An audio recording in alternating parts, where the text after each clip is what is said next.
for today's video, we're going to be talking about how to calculate the titratable acidity of your food product. Titratable acidity is the measure of the dissociated and the undissociated. This is the key differentiating factor between titratable acidity and pH, because in pH, let me write it, pH measures only the dissociated hydrogen ions. Going back, this is done through the analytical technique of titration. Wherein a solution with a known concentration, such as sodium hydroxide, is quantitatively added to the sample with a known acid concentration. The sodium hydroxide, which is our titrant, reacts with the acid in the sample and neutralizes it.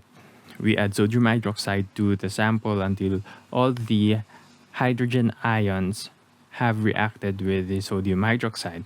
This is called the titration endpoint. And the titration endpoint can be observed in two ways. So the first one is by using a color indicator. And the second one is by using a pH meter. When you use a color indicator, such as phenolphthalein, the titration endpoint is denoted by a faint pink color, which lasts for 30 seconds. On the other hand, when using a pH meter, the endpoint is set at 8.2.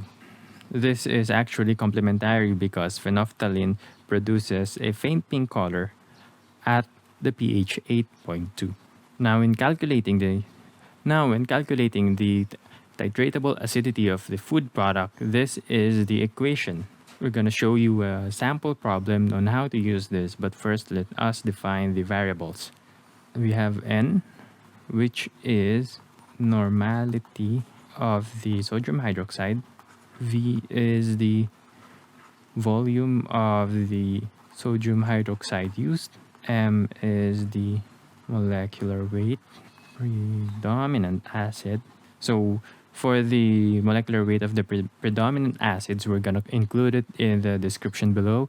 If I've forgotten some of the acids, feel free to comment it in the comment the number of hydrogens for the predominant acid. It should match. So the number of hydrogens for the citric acid is different for the malic acid. To give an example, S would be the amount of sample in grams or ml, depending if it is a solid or a liquid sample to begin with. And 10 is a factor. It's actually derived from, since this is a percentage, we are multiplying everything by 100. However, we are dividing it by 1000. So to simplify, we are left with 10. For the sample problem we have here, what is the percent citric acid of a thick salsa where tomatoes and peppers are the predominant acid ingredients? Titration of 11.2 grams salsa slurry required 18.3 milliliters of 0.135 normal sodium hydroxide solution to reach the titration endpoint. So let us just write our given. We have 0.135 normal. For the volume, we have 18.3 ml. For the molecular weight, we have 192.124 grams per mole. And the number of hydrogen is equals to 3. Our sample is 11.2 grams, and I think that's everything we need. Let me first write the equation. So percent titratable acidity is equal to the normality times volume times molecular weight over the number of hydrogen all over weight of the sample multiplied by 10. So substituting the given, we have 0.135 normal multiplied by 18.3 ml multiplied by 192.124 grams per mole divided by 3 all over 11.2 grams multiplied by 10.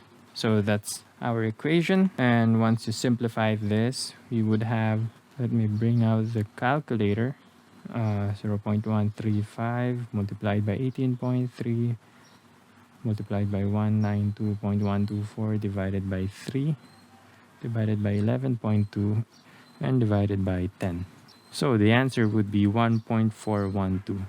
1.412% citric acid. So that's how you calculate the titratable acidity for your product. So that's all for our video today. I hope you learned a lot, and if you did, please like and subscribe. And if you're interested to know about how to do a simple shelf life experiment, we have a video for you. Keep safe and stay healthy.